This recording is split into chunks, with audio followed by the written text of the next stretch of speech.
2024 সালে জুলাই গণ অভ্যুত্থানে নিহত 106 জনের এখনো কোনো পরিচয় মেলেনি, যাদের দাফন করা হয়েছে রায়ের বাজার শহীদ বুদ্ধিজীবী কবরস্থানে।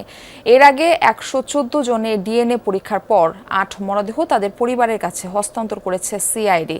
সংস্থাটি বলছে, আন্তর্জাতিক মান বজায় রেখে সংগ্রহ করা হয়েছে প্রত্যেকের ডিএনএ। 2 বছর পরেও এখনও প্রিয়জনের লাশ খুঁজে বেড়াচ্ছেন কেউ কেউ। সহকর্মী মাহফুজুর রহমান নিপুকের সঙ্গে নিয়ে রিয়াজ রায়হানের রিপোর্ট। রেইনবো অ্যাক্রোপ্লাস্টে অ্যাক্রিলিক এমালশন থাকায় মুছে ফেলা যায় যে কোনো দাগ সহজেই। Rainbow Paints. 5 আগস্ট 2024 গাজীপুরের কোনাবাড়ি। প্রকাশ্যে একজনকে গুলি করে হত্যা, রক্তাক্ত শরীরটাকে টেনে হিঁচড়ে নিয়ে যায় পুলিশ। পরে জানা যায় ওই ঘটনার শিকারে ব্যক্তি টাঙ্গাইলের কলেজ ছাত্র হৃদয়, যার মরদেহ এখনো পায়নি স্বজনরা।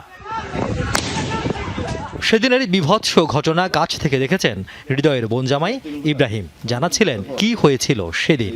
আমি ওই যে গুলাগুলি করছে, তিয়াসল গ্যাস মারছে, পরে সোজাসুজি করে দৌড় দিয়ে যায় এক বাসা, আমি আশ্রয় নিয়েছিলাম। ওই বাসার আধা ঘন্টা পরে একটা মহিলা গেটে হুসকি মারছে, কয়ে ভাই গো ভাই কাজানি মায়ের বুক খালি করছে, মানুষ একটা মারি ফেলাইছে।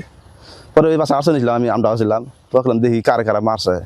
পরে আইয়া গেটে হুসকি মারছি, এত ফোটা আসছিল গেটে বাদে। পরে দিয়েছে আমার ভাই, আমি দেখি আমি চিনে ফেলাইছি, বললাম যে এটা তো আমার ভাই, আমার ভাইটা মারি ফেলাইছে, আমরা এনে দিন।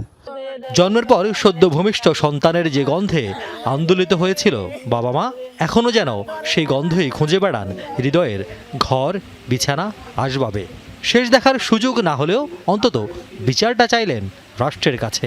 আমি সরকারের কাছে কোনো অনুদান চাই না, আমি কিছুই চাই না। আমার লাশটা সরকারে আমার আইনা দিব, আমি কহাম না।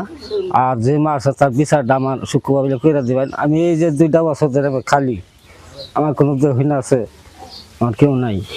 আমি একা মানুষ, 7 দিন অসুখে হয়ে থাকি আর 2 দিন বালা থাকি। খুনিগর কোনো বিচার হয় না, আমার শোনার খোঁজ হবে, আমি খোঁজ পাইলাম না। খুনিগর বিছানে খালি করে দৌড়ছে, খুনিগর বিচার হয় না, কেউ বিচার করে না। আমি ওকে ফাঁসি চাই।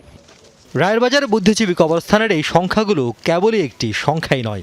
একটা সময় প্রতিটি নাম্বারের নাম ছিল পরিবার, স্বজন। অথচ গেল বছর 2-1 ধরে তাদের পরিচয় শুধুই অজ্ঞাত।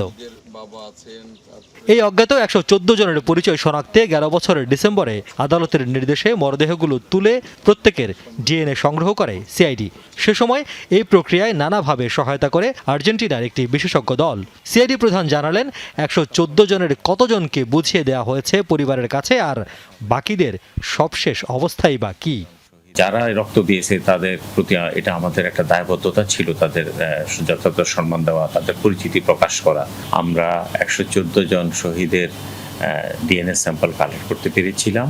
ওই সময় 9 জনের আবেদন ছিল, সেখান থেকে ভেরিফাই করে 8 জনের আমরা পরিচয় নিশ্চিত হতে পেরেছি।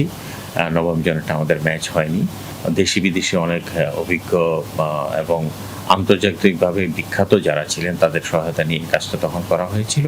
জানান, ভবিষ্যৎ অনুসন্ধানের জন্য নমুনা রাখা আছে সিআইডিতে। সংস্থাটিতে আবেদনের সুযোগ আছে যে কারো, যে কোনো সময়। যে কবরগুলো দেওয়া আছে সেখানে আমাদের প্রত্যেকটা একটা মার্কিং করে রাখা আছে, যে মার্কিংয়ের মাধ্যমে আমরা বলতে পারবো যে স্যাম্পল রাখা আছে এই স্যাম্পলের কবরটা এখানে। যেহেতু আমরা নাম জানি না, আমরা একটা সংখ্যাভিত্তিক একটা পরিসংখ্যান এবং মার্কিং আমাদের এখানে রয়ে গেছে। তো যখনই ডিএনএ দিয়ে পরীক্ষা করে আমরা পরিচয়টা নিশ্চিত হতে পারবো, ওনার কবরটা কোন জায়গায় আমরা সেটা আইডেন্টিফাই করে বলে দিতে পারবো। রিয়াজ রায়হান, যমুনা নিউজ, ঢাকা।